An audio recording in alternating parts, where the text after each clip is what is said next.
Welcome to episode 81 of the BeerSmith podcast. Today we're going to be discussing what's different malts bring to your beer with the one and only Mr. Randy Mosher. It's early May 2014, and this episode is brought to you by BeerSmith Radio at beersmith.com/radio.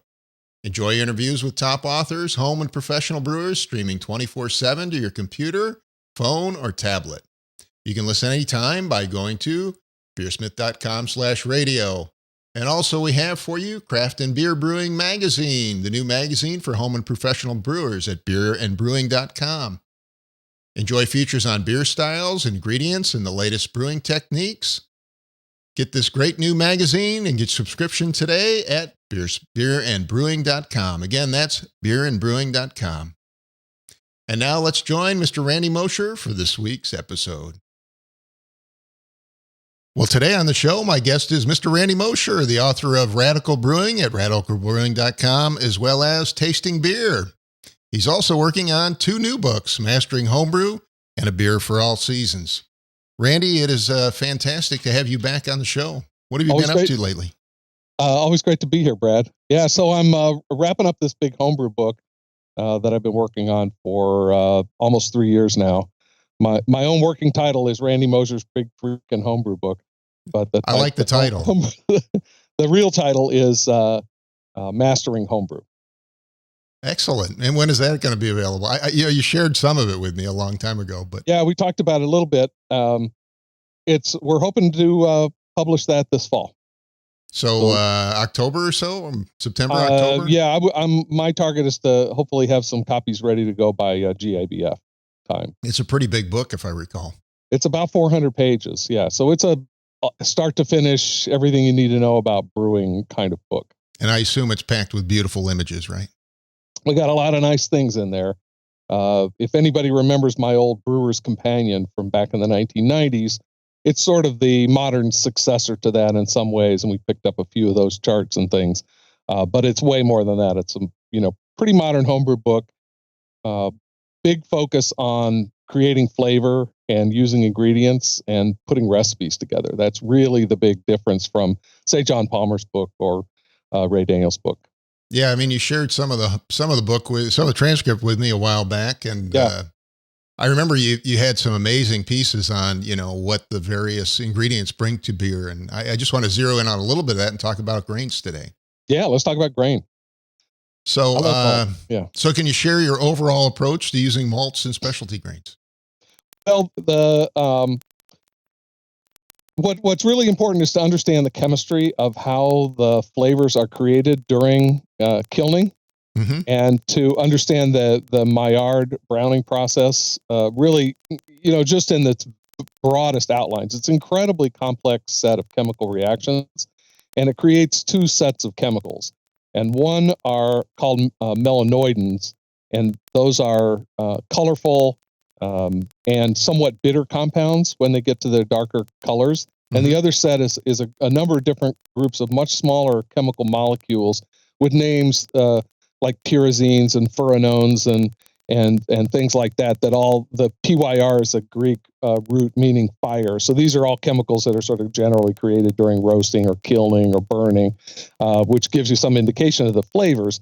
But that full familiar spectrum of malt, malt flavor that mimics the cooking process from bread to crackers to cookies to cake to toast to roast to coffee to chocolate. All of those aromas are really coming out of this, are responsible or caused by those small molecules. And there's a couple of hundred of them, and they're potent down into the low parts per billion or even lower range.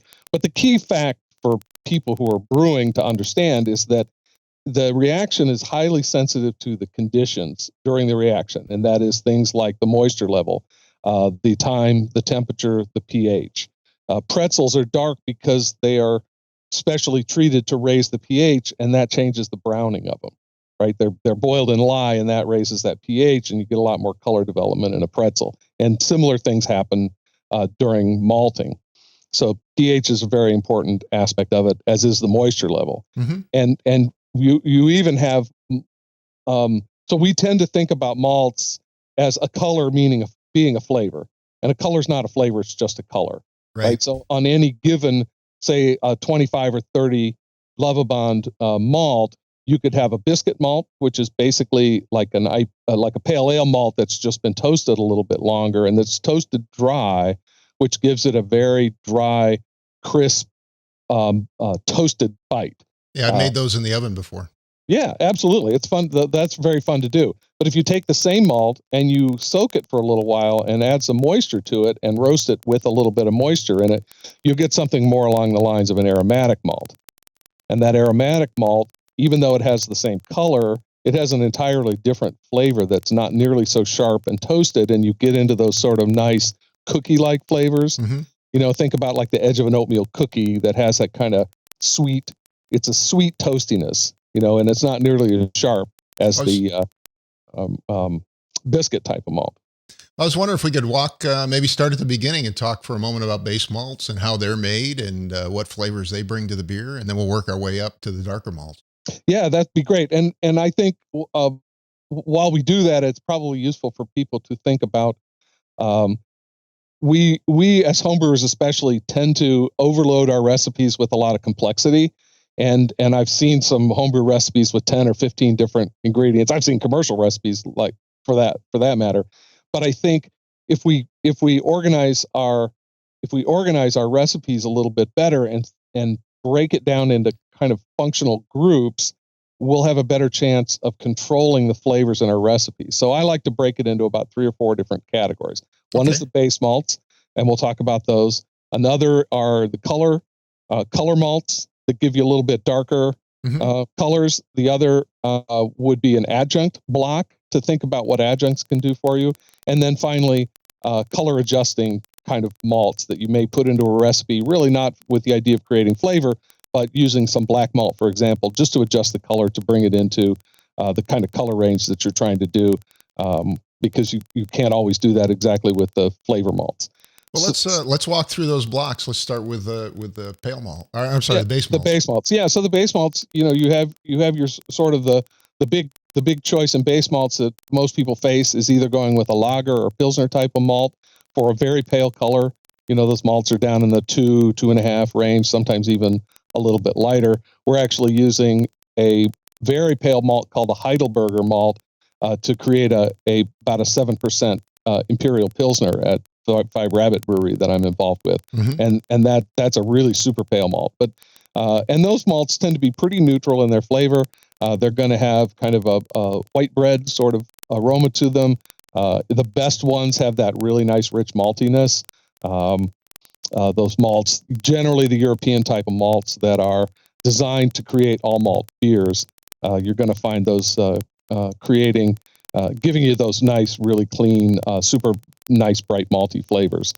The other big choice people end up with is the pale ale type malt, and people in the U.S. tend to think about that as a pretty neutral malt, but it does have quite a definite flavor that has a crispy sort of bite. That malt has been kilned longer than a lager type malt, and kilned in a dry state, and so that dry kilning is going to give it that nice, really crisp, sharp bite that's pretty classic in a pale ale or an IPA. And I think people tend to use it out of habit, whereas you really ought to be thinking, is that the flavor I want in my beer? Am I trying to create a classic English pale with that crisp dryness, or do I want a little more lush and rich? So you may find yourself mixing it up and throwing a little Vienna in there instead, which is a similar color, but it has it's a little darker, but it has that nice rich carameliness and very smooth malty quality. So could you talk for a minute about some of the alternatives like Vienna or Munich? So the alternatives, so in England the alternative is mild ale malt, and that's a malt that's not nearly widely enough used, I think. It was classically created, obviously, to make milds, but it was also used a lot to make stouts and porters. So we're sort of the go-to base malt for stout and porter, and it has a really rich, deep maltiness. It's not particularly dark, but it just has that nice richness, and it's sort of the English world's equivalent, maybe of a Vienna. So it brings some of that carameliness and just some very slightly toasty kind of flavors to it. So I think it's something that it's just been off everybody's radar a little bit. So it's definitely, if you like darker beers, that mild ale malt is very nice to use. It really brings a lot of depth and complexity. People tend to think about stouts and porters as really being all about the dark malts, and it's certain that those are very important, but the lighter malts in those beers are just as important, and we always need to kind of keep that in mind to create those undertones, those rich malty undertones that you're going to find in there. Mm-hmm. So then we go back to the next step up would be into the Munich malts, and those are on the fence. A lot of what makes something a base malt or a color malt really is the beer. In a golden or blonde ale or a pale lager, you really have just a few choices of malts that you can use as base malts, because obviously a malt, even a malt like a Vienna, which doesn't have a ton of color, if you make a beer from that 100%, you get a Vienna beer or a Märzen Oktoberfest style. And so you have to use even those lighter malts, not as base malts, but as color malts in the really pale beers. So a lot of it has to do with context. Munich's generally, definitely can be used by itself. It has enough adjuncts to convert itself. Yeah.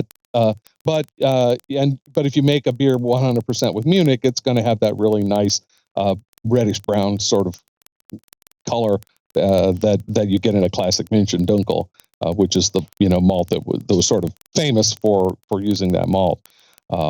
Munich has a beautiful, I always think about it as a toasted cookie sort of flavor. We don't, cookie is not a word that's in the standard vocabulary of malt, but it really ought to be, because we go from bready to caramelly to nutty, and then we sort of jump into toasty and then roasty, but cookies sort of right in the middle there. And the Munich and the darker Munichs and especially the melanoidin aromatic type malts really bring a ton of that cookie flavor. And if you taste a lot of the Belgian doubles, the Abbey doubles, like Chimay, for example, sure. That's a beer that brings a lot of that sort of melanoidin kind of cookie flavor into that beer, and it's a really useful tool for homebrewers to have, or any brewer for that matter. So then, now we're into the specialty malts. I guess the next block you talked about was the color block, I guess. Yeah, the color block. I mean, basically Munich, melanoidin, honey malt, which is a malt that's sort of intermediate between caramel malts and melanoidin malts. It depends. People make it sort of. It can be a little bit different from maker to maker, but it has some qualities of each. And then and of course that's roasted with considerable amount of moisture. And then from there we jump into caramel malts. Mm-hmm. And the caramel malts, or crystal malts, were created about in the 1860s or so, maybe a little earlier. I've been trying to track down the origin of it. It's a little difficult to actually pin down. And those are different. Those are made in a different way, right? Those are entirely different, really, and those have a dramatically different flavor. A couple of things that are really important to remember about them: they're very intense and very potent, and you don't need to put them in every single beer. Most of us who homebrew here in the U.S. started with adjunct or with malt extract brewing, caramel malt, and the standard adjunct to make a beer with extract is to add some caramel malt to add back some of that rich malty flavor, and that works really well. But we all get into the habit of doing that as a matter of course, without ever really considering, is that the flavor we really want in our beer? So I think in general, both commercial beers and homebrews in the U.S. are maybe a little bit overly reliant on caramel malts, when we ought to really be considering all of the malts out there, especially the Vienna or the Munichs and the dark Munichs and the melanoidin aromatics and some of the others. So we really need to be conscious about our use of caramel malts, because they bring a lot of heaviness. They're very rich. When you get into that 40 to 60 Lovibond, they start bringing on a lot of burnt sugar kind of flavors. Because they have been mashed inside the kernel, the kilning process actually kilns not just starches, but a lot of sugars. Yeah, I mean, talk for a minute about how caramel malts are different, how they're made. Yeah, so they're made with malt that, rather than being dried first, they are what are called stewed. And stewing is basically a process that takes this wet green malt that has not been kilned off and raises the temperature up to the temperature you would normally go through during a mashing process. And the same thing happens inside the grain that would happen in a mash, which is that the starches are attacked by the amylolytic enzymes, and those enzymes start degrading the starches into sugars. And you can taste it and feel the texture when you bite into a piece of crystal malt. You get that glassy, sugary kind of texture because that's what it is. It's the sugar that's being created during malting. So when you kiln that, the reaction is slightly different, and those sugars caramelize in a way that's different than the way starch would caramelize. Again, that reaction is really sensitive to all of the conditions and ingredients and everything in the mash. So you really get this much richer, more at the lower end of the 20s, you get these sort of caramelly flavors. But like I said, you get into the darker colors, and you get a lot more burnt sugar. You go through a kind of a phase where you get like raisin and prune and other dried fruits, and then around 60, 70, 80, you start to get a lot of that burnt sugar, toasted marshmallow kind of flavor. And that's a key flavor in red ales, but it's a very intense, particular kind of flavor. The other thing that's important for people to understand about crystal malts is that those mid-colored crystal malts contain a lot of chemicals that are going to be important in oxidation. And so if you're creating a beer you're intending to have age for a long time, if you're trying to do a barley wine, for example, you're probably going to have a better product in 5 years if you don't use any or much crystal malt. Because those crystal malts, those dark colors, those melanoid materials can absorb and release oxidation components. And they can be protective in the early stages, but then during aging, those can come out. And so you tend to, and you've tasted them, I'm sure, when you taste those older beers, sometimes you get a lot of that oxidized flavor, and the crystal malts will definitely accelerate that. So if you're really concerned about longevity, stay away from those. I noticed the darker, as you get into really dark crystal malts, like over 100, you want to use just very small amounts, right? Yeah, that stuff's really potent. Although you go through a place, and this is probably a good time to talk about it. As you start to get darker and darker and darker, back up like through up to about 100 or so, the flavors get more and more and more intense. And in fact, the flavors are so sharp and acrid that you find brown malt at about 80 Lovibond, but the next darkest malt above that is a pale chocolate at around 225 or so. And so there's a whole range of malts between 80 and 200 or 250 that are just not made because they're so unpleasant. Right? So that brings a lot of ashy campfire, cigarette ash, kind of, all that very unpleasant stuff in your beer. Right. I mean, the ones that are in that range, like Carafa and so on, you're using really small amounts typically in a beer. Well, Carafa picks up at about 300 and then goes to about 5 or 6. So the thing that's counterintuitive is that once you come out of that danger zone, that harshness at about 225, those malts right there, those chocolate malts are the most sharp, intense, and acrid roastiness that you're going to find in malt.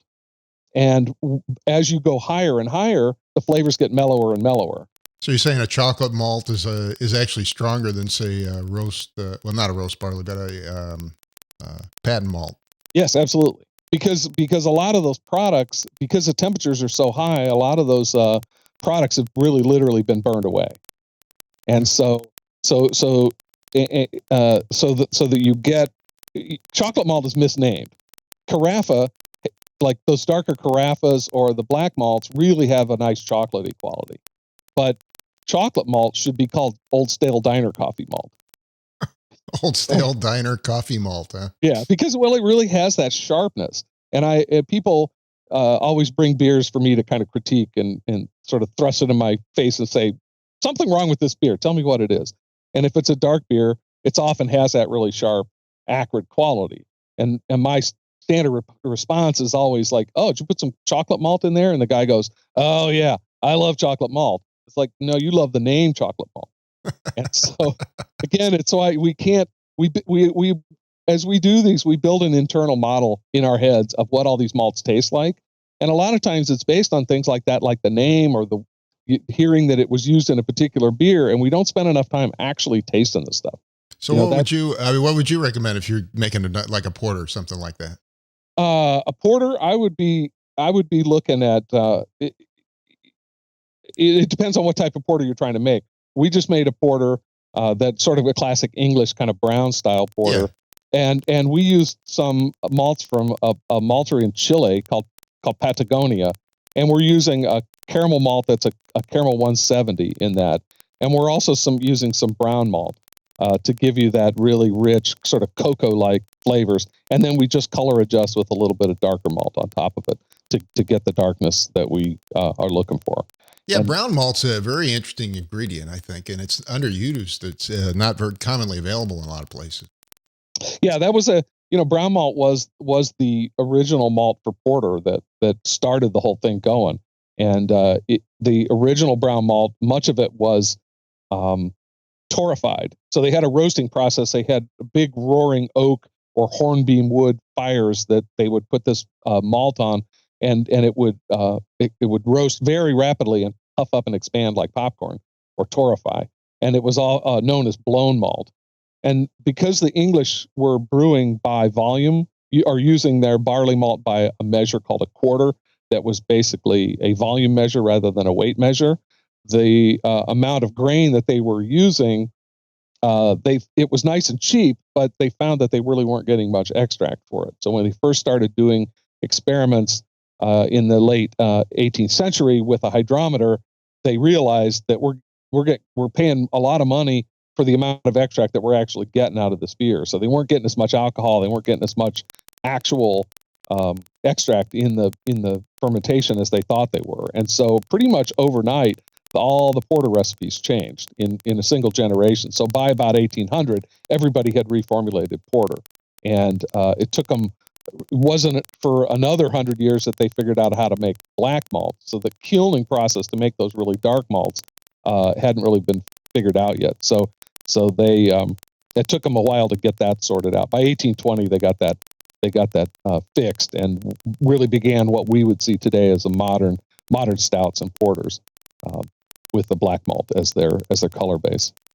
So you talked a little bit about the first two groups. The third group was a flavor group, I believe, of some kind. Well, the flavor group, it really color malts. Well, color malts, flavor malts, really pretty much the same thing. The third group is really just color adjusting malts. Quite often it happens, I normally start my recipe with the middle colored malts. Those are most important malts from a point of view of getting your flavor. It's not always true. It depends on what you're doing, but it's always a good idea to think about what those middle colored malts are. And then come up with a quantity of the middle colored malts that will give you the amount of flavor that you really want for those. Then you find out how much extract that they're going to contribute based on the quantity that's decided on by flavor.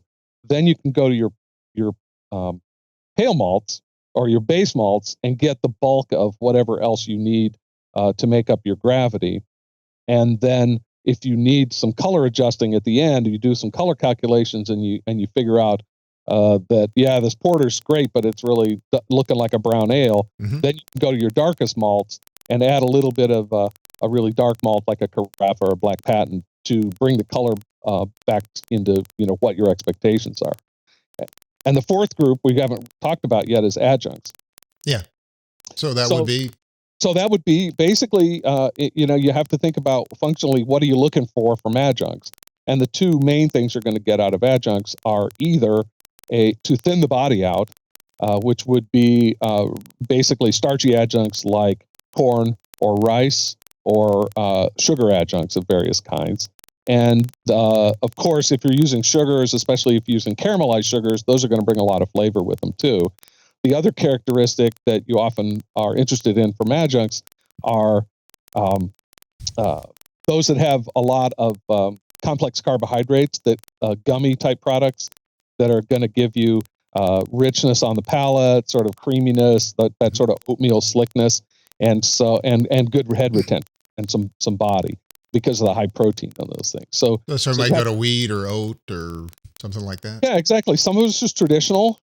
Obviously a wheat beer has a lot of wheat and a wit also. But maybe in a beer like a Kolsch, you might consider a little bit of wheat for head retention. Certainly, the English used to use various kinds of grains, especially wheat, and they called them head corn. It just with the idea that throwing a little bit of wheat or flake barley or something along those lines into your beer will give you a little bit of a creaminess and a nice little nicer head than you get with a barley malt alone.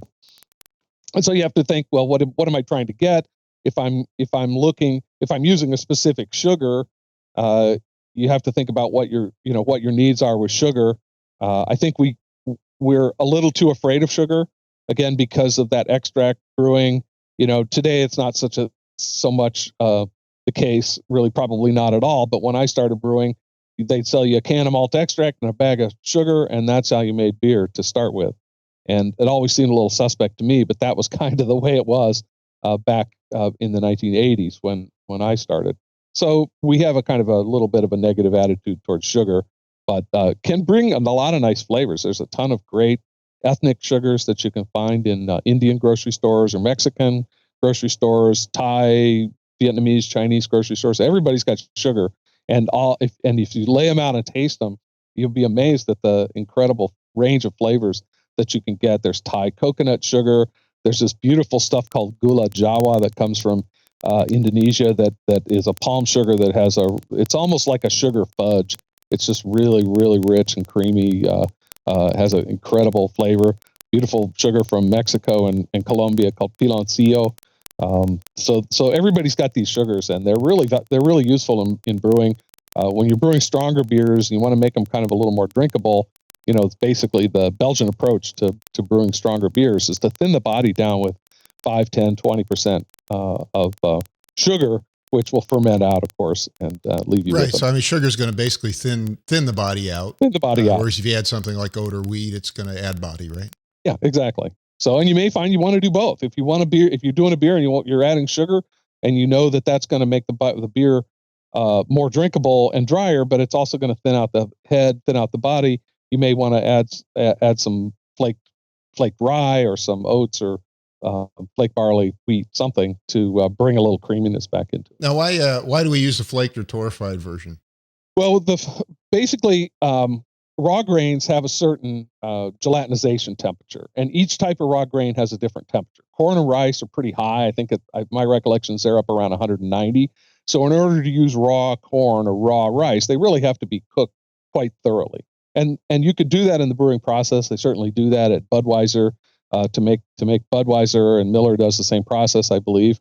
And but the thing about the gelatinization process is once it's done, it's irreversible. So once the grains have become gelatinized, once you reach that temperature, then the the granules of starch have kind of broken, and the little protein sacs that hold that starch grains together have kind of fallen apart, and you really have access to those starches, and they liquefy much easier.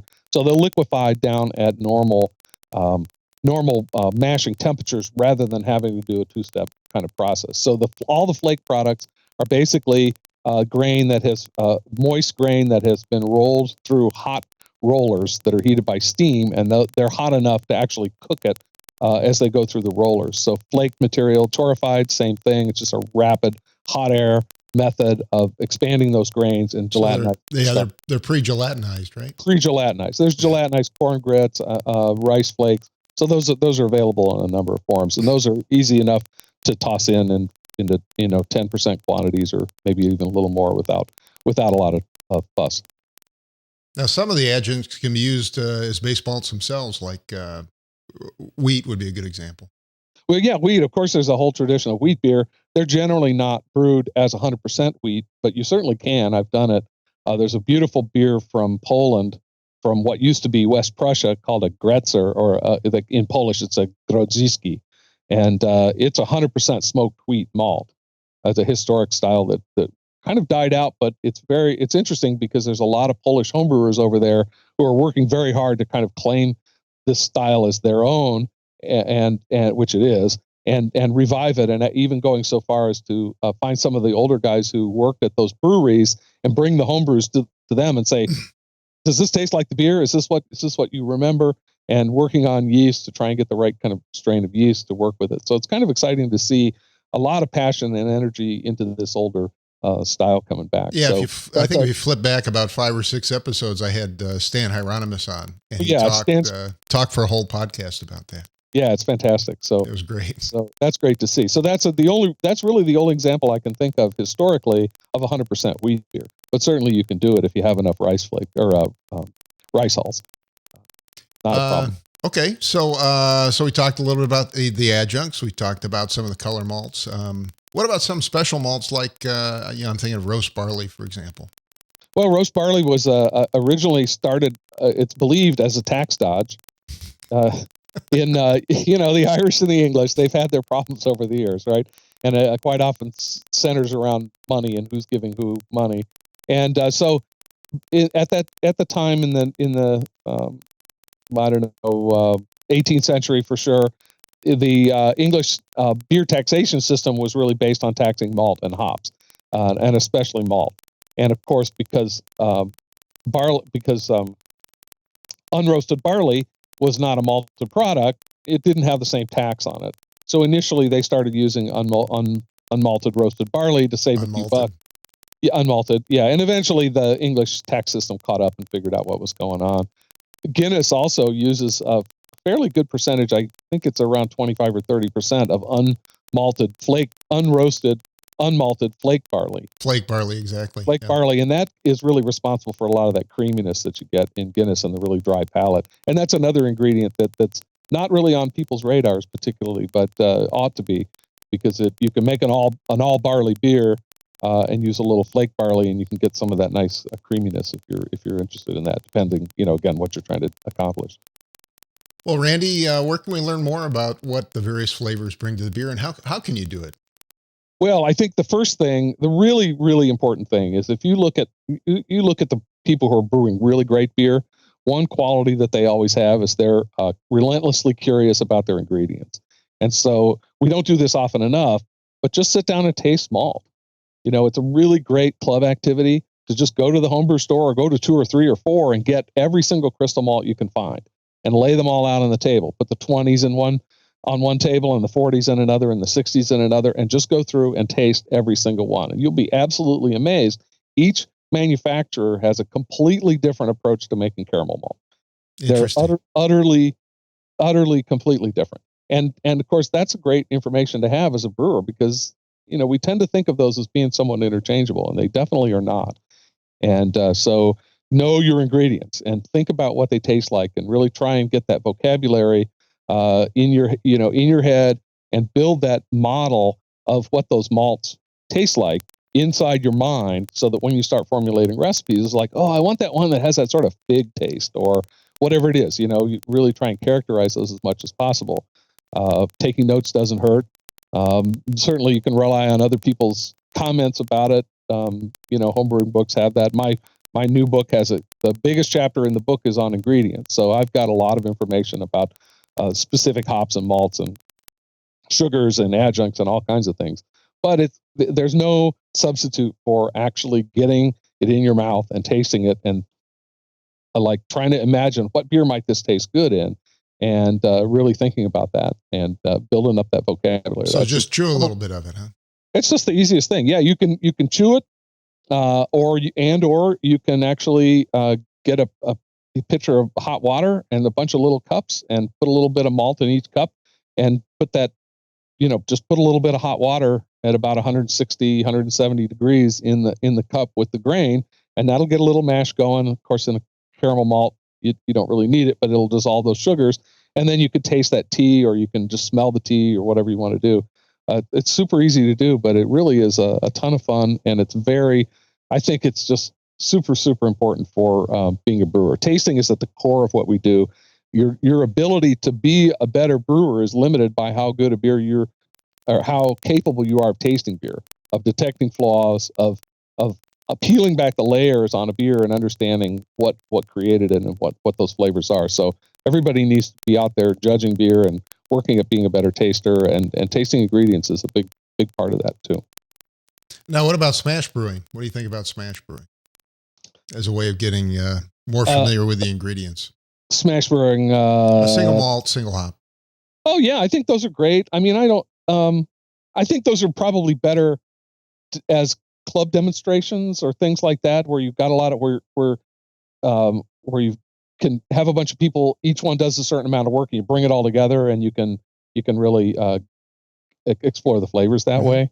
I think it's not necessary to go to that extreme, and certainly when you're talking about malts, it's kind of hard to do that. You can't make a beer with all caramel malt, for example. You could only use one caramel malt, but it gets a little complicated. So I think. I think it's more the idea of simplicity. Maybe trying to build a beer with 2 malts instead of 10. Well, yeah, and I think that's again I've seen a lot of recipes that use maybe 2 ounces of Munich malt in a stout or something like that. You want to be proportional. You want to have a sense of what's working in a beer and why. And if you find that if you look at your list and you can't explain every little thing in there and why it's there and what it's doing, get it out of there. You want to be deliberate about what you're doing. And you're right. You want to get the most amount of flavor you can from the fewest ingredients. And that means using really good ingredients. That means really knowing your ingredients and knowing exactly what you're getting out of it. But at the same time, you can layer these things. Again, I think in terms of functional blocks, as again, like a chef might think in a recipe. And so when you think about, for example, a caramel malt block, you might want a caramel malt. If you're making a red ale, say, you have a caramel malt block. Now you may decide you want to just go straight up the middle with that 60 Lovibond. That gives you the maximum amount of that kind of burnt marshmallow flavor that you're going to get, that's sort of part of that red ale style. But on the other hand, you may not want that to really dominate. So you might want a little of that, but you may want a little bit more of the sort of dried fruit flavors that you get with a maybe around a 30 or 40 Lovibond caramel. Or you may even want some of the caramel flavors you get down at a 20 Love, or some of that slightly toasty, not quite burnt stuff that you get from the Special B or those caramel malts that are up above 100. So, and then you could build that caramel malt block, and as a block, deliberately thinking about the combinations of flavors. And then when you add that to your beer, you've got a structured flavor component of several things that all kind of blend together to give you one impression. But now you've got a more structured approach to your beer rather than just sort of tossing stuff in willy-nilly. Well, Randy, we talked quite a bit about your new book, Mastering Homebrew, but I was wondering if you could talk a little bit about your other project, which is, I believe, A Beer for All Seasons. Yes, A Beer for All Seasons. I wrote that last fall. It's a shorter book. It's published by Story that published Tasting Beer. And it's basically a look at a year of drinking beer. So there's some historical discussion about why we even have seasonality in beer and what the origins of that in terms of agriculture and fermentation temperature and rhythms and cycles and all of that sort of thing. And then a little bit of very general beer knowledge, just because you kind of have to put that in a book. But then the main chapters are spring, summer, fall, and winter. And it just goes through discussing some of the traditional seasonal beers, say Bock beer in the spring. There's a big section on lawnmower beers and what that really means in the summer. There are some suggestions. There's even a few homebrew ideas. Like in June, there's a little list of homebrew ideas for wedding beers that you might brew for somebody for their wedding. But it's really not a homebrew book. There's a list of beers that your mother might want on Mother's Day. What beers to get for the garden club in the summer. What to drink on St. Swithin's Day, which is sort of like a rainy Groundhog Day. And I'm always wondering what to drink on that day. Yeah, it's sort of it's an interesting. It's just one of those words you've kind of heard as an expression, but it actually is a festival or that revolves around. If it rains, then it's going to continue raining, and if it doesn't, it doesn't. But it sort of revolves around apple trees and the apple harvest. But I recommend light. The other one that puzzles me is St. Crispin's Day. St. Crispin's. Yeah, I don't know. I don't have that one in there, but so there's some fun stuff. There's Michael Jackson's birthday and thing on King Gambrinus, and just try and make it pretty fun, but still educational and good content on styles and things like that. So, wanted to do that. Well, thank you, Randy. I really appreciate you being on the show. It's my pleasure. Today on the show, my guest was Randy Mosher. He is the author of Radical Brewing at radicalbrewing.com, as well as Tasting Beer. He's also working on 2 new books, Mastering Homebrew and A Beer for All Seasons. Randy, fantastic having you on the show. Thank you again. Brad, as always, is great. We'll see you at the next beer event. Oh, I'm looking forward to it. We're both going to NHC, right? Oh, yeah. See you there. See you there. Thanks again. Okay. Bye, Brad. Well, a big thank you to our guest, Randy Mosher, for joining us. A reminder to you that you can get more interviews on our beer brewing and streaming radio station at beersmith.com/radio anytime around the clock. Also, if you look on the right side of any of our BeerSmith websites, you can sign up for my newsletter, and I'll send you an article on beer brewing every single week. I'd also like to thank this week's sponsor, Craft Beer and Brewing magazines at beerandbrewing.com. I enjoy reading their first issue, and you get yours too, along with a complete subscription at beerandbrewing.com. Thank you for listening, and I hope you have a great brewing week.